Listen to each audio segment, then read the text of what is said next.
Vamos lá então para o nosso último bloco aqui dessa aula introdutória sobre processo penal.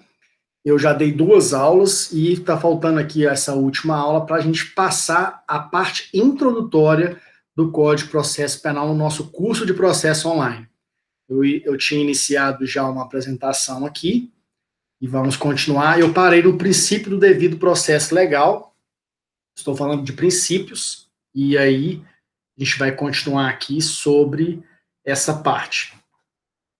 O princípio do devido processo legal, ele está no artigo 5º, inciso 54 da Constituição. Lembra que eu falei com vocês nos blocos anteriores que nós temos princípios constitucionais expressos e implícitos, e nós temos também princípios processuais que são inseridos no Código de Processo Penal. Não só no Código de Processo Penal, nós temos também princípios inseridos em leis esparsas. Nós vamos ver isso com o tempo aí. Esse princípio do devido processo legal, ele coloca que o próprio processo é garantia contra arbítrios. O Estado Democrático de Direito, que é o Estado, né, do Brasil,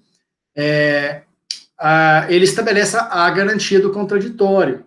Então, todo o processo penal ele deve ser regido pelo devido processo legal, garantindo o contraditório, a ampla defesa, a paridade de armas e assim por diante.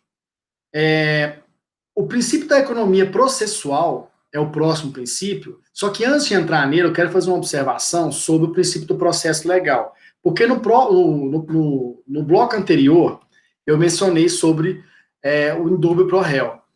E a gente tem passado hoje um questionamento muito grande sobre as crises que estão acontecendo no direito. E o processo penal não é diferente disso.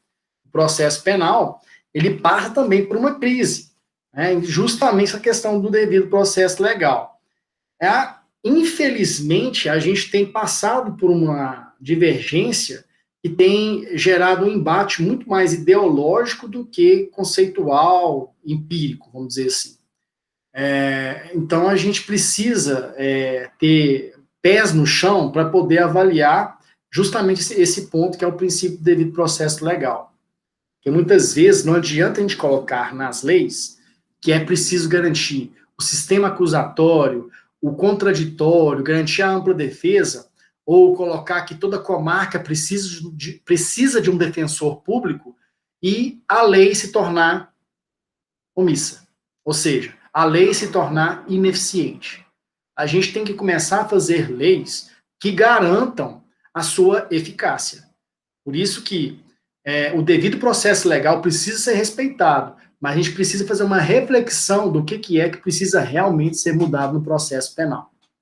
Ok? Vamos lá, princípio da economia processual. Ele se refere à razoável duração do processo. Ele está inserido também na Constituição, portanto, é um princípio constitucional expresso. Ele se refere à celeridade e à informalidade. Nesse artigo da Constituição, artigo 5º, inciso 78, ele coloca que o processo deve reger também por celeridade e informalidade. A Constituição, então, ela deu um mandado constitucional e o legislador foi e fez a lei. Qual lei? A Lei 9.099 de 95. Agora, uma outra questão que é perigosa. Não adianta a gente ser rápido no processo e desrespeitar garantias processuais. Não adianta eu criar leis para dar celeridade e aí eu vou fazendo um volume de processos a toque de caixa, né, rápidos, mas eu desrespeito os direitos e garantias fundamentais e processuais também. E aí entra um link dessa economia processual com o devido processo legal que eu falei anteriormente. Então, todas as ferramentas, as garantias precisam ser preservadas para que a economia processual não desrespeite ao processo legal. E isso o nosso legislador precisa ter um cuidado muito grande. Muitas vezes a gente entra na faculdade pensando que as leis são criadas, assim, muitas delas são, na verdade, são criadas da cabeça do legislador. E aí vem a bancada X ou a bancada Y defendendo interesses, e aí cria-se uma lei. Ok. Só que tem uma questão das leis processuais que a gente precisa até elogiar. Igual o pacote anticrime. O pacote anticrime, a discussão, né, tanto do juiz de garantias, quanto das colaborações premiadas, tanto do acordo de não persecução penal, ele passou por uma série de discussões. Foram criadas comissões com representantes do Conselho Nacional de Ministério Público, dos representantes da magistratura, representantes da OAB. Aí eles reuniram-se em comissão para discutir o tema. Não foi assim algo que saiu da cabeça do presidente ou do ministro da Justiça, foram lá e criaram o pacote anticrime. Lógico que ele apresenta uma série de erros, de deslizes e tudo, porém, houve uma discussão. Lógico que isso passa por interesse político também, onde existe vetos do presidente, onde existe emendas parlamentares alterando o objeto, mas enfim, isso não vem ao caso. O que eu quero dizer para vocês é que muitas vezes as nossas leis processuais, elas passam por essa discussão, e com muita gente boa, com muitos especialistas, doutrinadores, professores, bons de serviço que discutem as nossas leis. Então é até interessante falar isso para a gente não ter uma impressão de que o Brasil é uma bagunça total. É lógico que tem muita coisa para melhorar, mas a gente também tem que considerar que existe muita coisa sendo feita corretamente. Ok? Próximo princípio aí, que é o princípio da não autoincriminação. Aí eu já mencionei para vocês aqui, que é o mnemoteneto, né? Já falei até aqui, às vezes alguém devia estar pensando aí, o que esse cara está falando? Mas o princípio da não autoincriminação, o mnemoteneto, ele é uma decorrência lógica da presunção de inocência e do direito ao silêncio. Ninguém é obrigado a produzir provas contra si mesmo. E aí eu até disse para vocês o exemplo da condução coercitiva para o interrogatório do acusado. É uma alteração não muito distante, eu considero até recente, em que o STF estabeleceu a não obrigatoriedade da condução coercitiva para o interrogatório do acusado. Essa foi uma discussão muito grande, né? Pois foi colocado a questão de que não seria necessária a interrupção dessa prerrogativa do Código de Processo Penal, pois no interrogatório o acusado ou o investigado poderia utilizar-se do direito ao silêncio, mas no balançar da verificação dos princípios impactos nessa decisão, decidiu-se então retirar a possibilidade da condução coercitiva para o interrogatório do acusado. Por quê? Haveria um prejuízo maior para o acusado. Então, entendeu-se que, ainda que pudesse ser levado uma condução coercitiva, e lá no interrogatório pudesse utilizar-se do silêncio, o prejuízo seria maior por essa obrigatoriedade. Existe também uma discussão grande em relação à recoleta de material genético para DNA, em que o acusado não seria obrigado a fazer a coleta desse material genético, mas, inclusive, até na doutrina do Renato Brasileiro, ele coloca que é possível, sim, haver a coleta desse material genético, desde que não seja invasivo. A questão também do falso testemunho, né? O mnemoteneto não protege o falso testemunho, inclusive, as pessoas que cometem falso testemunho podem ser condenadas, e tem esse crime tipificado no Código Penal. Também tem a falsa perícia e o bafômetro. O bafômetro, a gente não vai entrar muito nos detalhes de cada um dos crimes, porque isso é objeto do direito penal. A gente está comentando aqui mais sobre o processo penal. O bafômetro é aquela velha polêmica, né? E aí, sou obrigado ou não a soprar o bafômetro? A gente não vai entrar muito nisso, não, mas existem aqueles que defendem, né, a não obrigatoriedade de você soprar o bafômetro, e aí a lei passou por diversas alterações, mais de 4, 5 alterações, para que pudesse ser caracterizado, então, eu não vou soprar, então o próprio policial pode relatar no seu relatório, né, da Blitz, ele pode colocar lá que a pessoa apresentava sintomas de embriaguez, de forma que seria pior para a pessoa se ela não soprasse o bafômetro, né? Então existe essa polêmica aí que é mais de direito material do que processual. A gente vai ter mais as questões processuais. E aí também tem o princípio da vedação das provas ilícitas, que é também constitucional, essa decorrência, lá no artigo 5º, inciso 56, e também das provas derivadas das ilícitas, a gente vai chegar lá no artigo 157 do Código de Processo Penal, onde se refere ao frutos da árvore envenenada. Olha, essa matéria aqui é uma das matérias que mais eu acho interessante e rica no processo penal, porque ela envolve assuntos de criminologia, envolve assuntos processuais também, e é um assunto muito polêmico, né? Um assunto muito polêmico, a gente vê várias decisões, a gente vai chegar nesse item, quando chegar no artigo 150 e seguintes, que o que existe de polêmica nesse ponto aqui, que é um assunto até que dificulta a gente na hora das provas. Mas, através dos princípios, a gente consegue montar uma lógica aí. Se você não souber nada através da lógica jurídica, você consegue, ao menos, chegar perto do acerto da questão. O STF admite, excepcionalmente, em benefício do réu, a utilização de provas ilícitas, mas a gente vai ver isso aí melhor em provas. Bom, para a gente finalizar essa parte de sistemas, essa parte introdutória, né, depois, nas próximas aulas, a gente verá já sobre o artigo 1º, e a gente vai falar sobre artigo por artigo, a gente vai começar a falar, então, dos sistemas processuais. A gente vai comentar sobre os sistemas processuais quando a gente entrar no artigo 3º, de onde começou ali a implantação do juiz de garantias, sistema acusatório e assim por diante.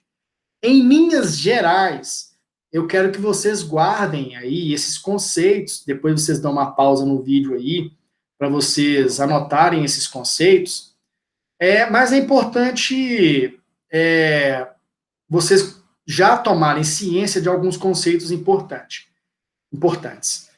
Nós temos 3 sistemas, né, que é o sistema inquisitivo, o sistema acusatório e o sistema misto. Olha, quem for fazer pesquisa de artigo científico, pesquisa de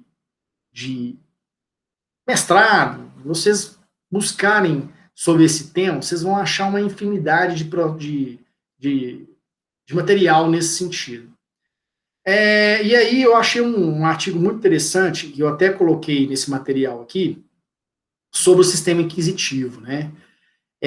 Aí eu coloquei, decorrência dos tempos antigos. Toda maioria doutrina que você lê sobre isso, você lê falando que é decorrência do direito canônico, que aí foi a igreja que implantou.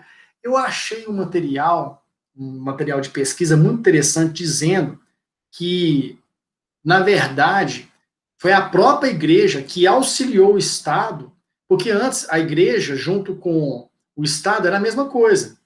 Né? Só que eram cometidas tantas atrocidades dos denominados hereges pelo próprio Estado. O Estado não queria saber se a pessoa era culpada ou inocente. Se houve vamos dizer, uma antiga denúncia de que a pessoa era um herege, o Estado nem abria a prerrogativa da pessoa se autodefender. Já era considerado culpado. Então foi-se instaurado o sistema inquisitório, né, do direito canônico, para justamente proteger a vítima. Então a gente fica escutando aí vários comentários de que a igreja foi a implantadora do sistema inquisitivo, que ela foi a grande condenadora, a grande responsável pela queima das bruxas, aquela coisa toda. Mas existe uma outra vertente nesse artigo, que eu achei muito interessante, colocando que, na verdade, a igreja veio para poder utilizar-se de um sistema de proteção para esses hereges. E aí veio, sim, o direito canônico para estabelecer quando a pessoa seria condenada herege ou quando a pessoa seria considerada inocente. Porque antes não, o Estado simplesmente recebia a informação de que havia ali um herege ou uma bruxa e já condenava diretamente. Então, a pesquisa mostra que a gente precisa tomar conhecimento maior dos fatos para muitas vezes não colocar nos livros aí informações gerais, né? E aí a importância da pesquisa. Eu coloquei aí, ó, que não somente do direito canônico.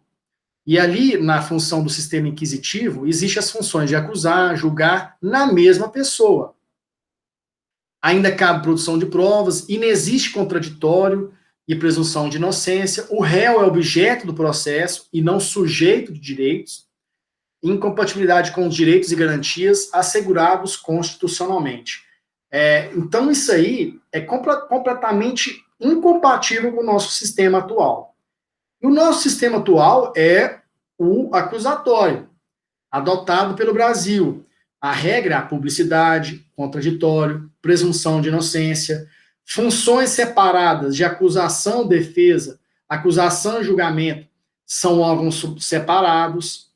E aí, antes do pacote anticrime, muitos consideravam ser misto. E aqui é uma outra discussão doutrinária também. Nós temos um doutrinador falando que não existe sistema misto, que não existe sistema puro.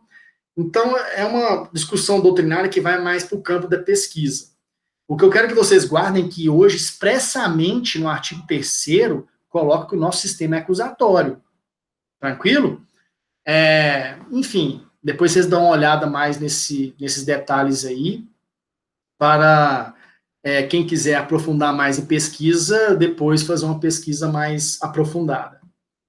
E aí existe essa discussão doutrinária sobre que o Brasil, então, tudo aquilo que não for pertencente ao sistema acusatório, ele deve ser considerado nulo, não mais existente ou recepcionado. E aí tem, por exemplo, alguns artigos do Código de Processo Penal que permitem ainda as atuações de ofício do juiz, como o artigo 156, onde ele coloca que o juiz poderá agir de ofício. Os tribunais ainda não manifestaram sobre esse item, tá? Mas a tendência é que eles sejam não recepcionados mais. Por fim, existe o sistema misto, onde coloca duas fases processuais, uma fase inquisitiva, secreta, e a segunda fase, que é a fase onde é observado o contraditório. E aí eu tenho vários autores e artigos científicos dizendo que o Brasil, na verdade, não era inquisitivo nem acusatório, que o Brasil seria, então, um sistema misto. E aí é bacana essa discussão aí, para quem quiser escrever artigo, né, que tem muita coisa bacana para discutir. Mas que aqui no nosso objeto do nosso curso não é interesse muito nosso de aprofundar sobre isso. E ainda existe esse entendimento que seria misto, né, mas na verdade hoje é sedimentado através da lei que é acusatório. Bom, fontes do direito processual, para a gente finalizar a nossa aula essa aula introdutória com 3 blocos de fase introdutória, para na próxima aula a gente entrar já no artigo 1º. Fontes do direito processual penal. Possui 2 espécies, material e formal. Bom, com relação à fonte material, essa responsabilidade da definição da fonte material no Brasil é competência privativa da União, lá no artigo 22, inciso 1º da Constituição Federal. Então, o que fala lá? Que para definição dos crimes, definição da definição da regulamentação dos processos, trâmites, é competência privativa da União. E a competência privativa, ela coloca que pode ter lei complementar autorizando aos estados legislar sobre esse assunto. Então, a lei complementar pode dar essa autorização aos estados para poder tratar dos assuntos. Então, é concorrente à competência sobre os juizados especiais, por exemplo. Agora, na competência concorrente, os estados podem legislar. Na privativa, eu dependo de uma lei complementar. Então, para a regulamentação de juizados especiais, o Estado pode legislar concorrentemente. Mas para a definição do direito material, do direito processual, isso é competência da União. Então, não pode ter uma lei estadual definindo sobre o trâmite de um inquérito policial direto para o juiz e mudando a espécie normativa do processo penal. E assim por diante. E outra espécie de fonte é a fonte formal. Seria a revelação da norma, a sua concretização. Então, assim, e aí ela pode ser imediata ou direta, onde que a concretização, lembra que eu falei ali, ó, a revelação da norma formalmente realizada. Então, ela pode ser de forma imediata ou direta, onde são as leis, os tratados, e a mediata ou indireta, que aí ela pode se realizar através dos costumes e os princípios gerais do direito. O que são os costumes? São as práticas sociais reiteradas, dando convicção da obrigatoriedade, o que diferencia dos hábitos. Então, os costumes, ele é maior do que os hábitos, né? Porque ele já se inseriu nas práticas sociais por questão de práticas reiteradas que foram abraçadas e abordadas pela sociedade. Os hábitos, muitas vezes, eles não têm essa prática reiterada por parte de uma sociedade, né? Ela é mais isolada. Já os princípios, que é o que nós falamos anteriormente, ele, de acordo com o artigo 3º, nós vamos falar sobre ele também, do Código de Processo Penal, os princípios podem suplementar a lei processual. E os princípios cada vez mais têm suplementado, né? E até os princípios, alguns doutrinadores dizem, os princípios muitas vezes têm até mais força do que lei. Eu coloquei uma observação aí para conhecimento, né, que os costumes podem ser de acordo contra e complementares à norma. Tem até um erro de português aí, eu peço desculpas. E os princípios são premissas éticas. Olha, em relação aos princípios, para finalizar essa parte introdutória, gente, os princípios, eles têm cada vez mais entrado no nosso ordenamento como força de lei. Então, vocês fiquem atentos aí, acompanhando. A gente tem percebido cada vez mais uma força normativa dos princípios e uma força normativa dos tratados de direitos humanos e tratados internacionais. Então, a gente tem que ficar atento aí com os tratados que o Brasil se torna signatário, porque muitos deles têm tomado força normativa e interferindo no nosso ordenamento jurídico, como é o caso, por exemplo, da condução coercitiva. Se você pegar a decisão que retirou a possibilidade de condução coercitiva do interrogatório do acusado, você verifica ali uma força de integração dos tratados nas decisões de uma forma, assim, vamos dizer, no mínimo, interessante, né? Para não dizer preocupante. Porque, muitas vezes, esses tratados, será que eles representam a vontade de uma nação?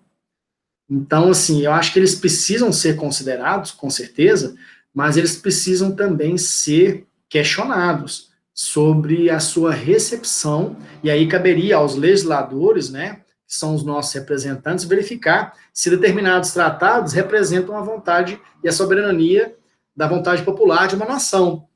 Então, aí quando a gente vê o judiciário tomando frente a isso para determinar se determinados tratados de direitos humanos devem ou não ser incorporados, é um pouco preocupante. Mas, enfim, isso aí é assunto para também ser questionado em pesquisa, mas que a gente, como formador de opinião e profissional e formadores de direito, né, profissional formador de opinião no direito, a gente precisa acompanhar com bons olhos, lógico, mas também com questionamentos em relação a essas questões. Olha, a gente encerra, então, a nossa parte introdutória com essas 3 aulas, né, dessa parte introdutória, e agora a gente vai tratar dos artigos. Agora, a gente vai sair um pouco dessa parte teórica, tá? Não que a gente não fale mais teoria. Quando a gente for falar de ação penal, de inquérito, tem ainda uma parte teórica que é um pouquinho chata, mas a gente não acabou essa parte teórica. Mas essa parte mais densa, que a gente não tem um contato com a lei, a partir de agora vai acabar. A gente vai entrar já direto artigo por artigo. Então, eu peço a vocês aí que curtam o vídeo. Quem ainda não me segue nas redes sociais é profph.moreira no Instagram. E me sigam aqui também no YouTube, no meu canal. Divulgam aí, compartilhem com os seus amigos e a gente vai formar aí uma comunidade muito bacana de processo penal. Um abraço para vocês e até a nossa próxima aula.